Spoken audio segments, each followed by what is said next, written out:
everybody. As a part of the surface anatomy in the region of abdomen, I am today here to discuss about the regions of abdomen, the planes in the abdomen region, the superficial inguinal ring, the renal angle, the McBurney's point, and the surface anatomy of the kidney. So as a part of it, we will go one after the other. Now firstly, I will talk about the regions of abdomen and the planes in the abdominal region. You know what is the planes in abdomen? You have the planes like the transtubercular plane, then you have the transpyloric plane, and these two planes are horizontal planes, and you have two vertical planes. So two horizontal planes and two vertical planes will divide this entire abdominal cavity into 9 regions. And you know what are all 9 regions? Okay, you have the epigastric region, left hypochondrium, right hypochondrium, umbilical region, you have right lumbar, left lumbar, hypogastrium, right iliac fossa, left iliac fossa. All these regions already we have discussed in the theory. But coming to the surface anatomy, how these things are made and what lines are making all these 9 regions, let's see on the cadaver. Come. Okay, here, so in the planes of abdomen, if you see, for the topographic references of the underlying structures, the abdomen is divided into 9 regions by 2 horizontal and 2 vertical planes. Now firstly, what are the horizontal planes? The number one is the transpyloric plane of Addison. So it is called as transpyloric plane of Addison. So this transpyloric plane of Addison, it is nothing but this plane, it encircles the abdomen. You know, it encircles the abdomen midway between the suprasternal notch. So here you have the suprasternal notch, okay, and to the upper end of the pubic symphysis. So this is a pubic symphysis. So from the suprasternal notch to the pubic symphysis, this transpyloric plane will encircle the abdomen in its halfway. And roughly speaking, this transpyloric plane, it corresponds to the midpoint between xiphisternum and umbilical. So it is corresponding the midpoint between the xiphisternum, this is the xiphisternum, and this is the umbilicus. So it is between the midpoint between the xiphisternum and the umbilicus. Okay, and in front, if you see, this plane passes through the tip of both 9th intercostal cartilages. So if you see here, see, this is the sternal angle. So if you count the ribs from here, this is 2nd rib, this is 3rd rib, this is 4th rib, 5th, 6th, 7th, 8th, and this is 9th. So what is this? This transpyloric plane, it passes through the tip of the 9th costal cartilages on both sides. So this is the 9th costal cartilage on left side, and this is the 9th costal cartilage on the right side. And if you draw a plane like this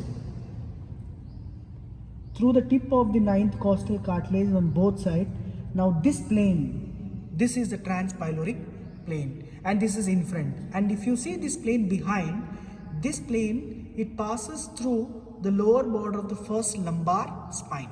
So if you continue this line posteriorly, or if you continue this line behind, this line will correspond with the first lumbar spine. And not only that, this transpyloric plane, it is related to, you know, few organs in the abdomen. So the following structures are like which lies at the level of transpyloric plane are the pyloric end of stomach, the fundus of gallbladder, the origin of the superior mesenteric artery, and not only that, the hilums of the both kidneys lies at the pyloric plane, and finally the lower end of the spinal cord, it is also lying at this transpyloric plane.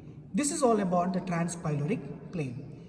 Then next, coming to the next plane, which is called as the transtubercular plane. Transtubercular plane. Now this transtubercular plane, it forms a lower horizontal line and represented by the line joining the tubercles of both iliac crest. Now you can see this is the most prominent bony prominent, you can see this is the anterior superior iliac spine, and if you move your finger laterally from this point, this is the iliac crest. Okay, so if you draw a line from the tubercles of both iliac crest, so this is the tubercle of iliac crest. So from here, if you draw a line from the tubercles of both iliac crest, now this is the transtubercular plane. So once again I repeat, the transtubercular plane is the line which is representing by joining the tubercles of both iliac crest. This is, if you trace this line behind or posteriorly, this plane passes through the upper border of fifth lumbar spine.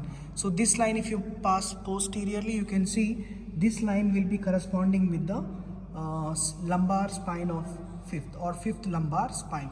So this is transpyloric plane and this is transtubercular plane. So these two are the planes which are the horizontal planes which you see in the abdomen. And coming to the the vertical planes, you have a right and left vertical planes.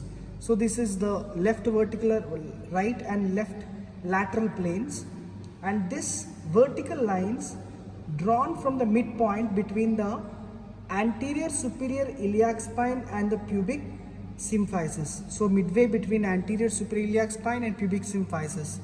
So these two vertical planes, they should be drawn from the midpoint between anterior superior iliac spine and the pubic symphysis.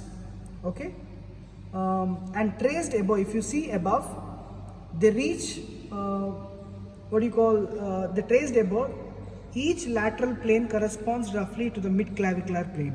So I am drawing this one. So midway between anterior superior iliac spine and pubic symphysis, somewhere here, this one. So if I trace this line above, it passes vertically upward, which is corresponding to the mid-clavicular line. Same way here also. On the right side, anterior superior iliac spine, pubic symphysis, midway. And if I am tracing it above, it will reach to the mid-clavicular line. So altogether now what happened? This is the transpyloric plane, this is transtubercular plane, and these two are the two vertical planes, which is left lateral and right lateral planes. So if you observe, these two lines are making the entire abdominal cavity into 9 regions. Now you're into 3 zones. This is upper zone, this is intermediate zone, this is lower zone. In the upper zone, in the middle, this is called as epigastric region. This is the right hypochondric region. This is the left hypochondric region, and this is the umbilical region in the intermediate zone, and this is the left lumbar region. This is the right lumbar region. This is hypogastrium. This is hypogastrium. This is left iliac fossa. This is right iliac fossa, or left inguinal region, right inguinal region. So this is how the entire abdominal cavity is divided into 9 regions by 2 planes, 2 horizontal planes. Again I repeat, this is transpyloric plane, this is transtubercular plane, and these two are the right and left lateral planes. This is how the planes and the regions of abdomen are made. Yeah. Now we will talk about the surface anatomy of the superficial inguinal ring. I hope you all know what is superficial inguinal ring and what is a deep inguinal ring, the boundaries of inguinal canal. Okay. Now, before you know about the superficial inguinal ring, you should know this, the pubic symphysis. Now, this point is the pubic symphysis. Just lateral to the pubic symphysis, you will see a rounded upper border, which is called as a pubic crest. So this is the pubic symphysis.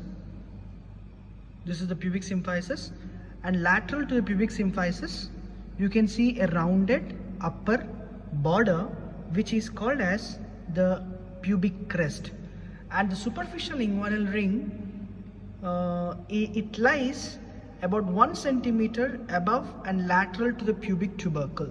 So if you make out, this is the pubic symphysis, and if I move my finger laterally, you can see, I can feel a rounded upper border which is called as the pubic crest, and lateral here you can see the pubic tubercle also. So above, 1 centimeter above and lateral to the pubic tubercle, you can see here also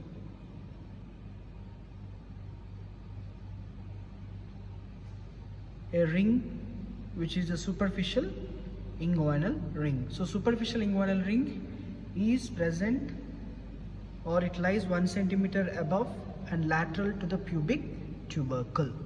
Clear? Yeah. Next we'll talk about the McBurney's point. So this McBurney's point, if you see the McBurney's point, it is the line joining the right anterior superior iliac spine to the umbilicus.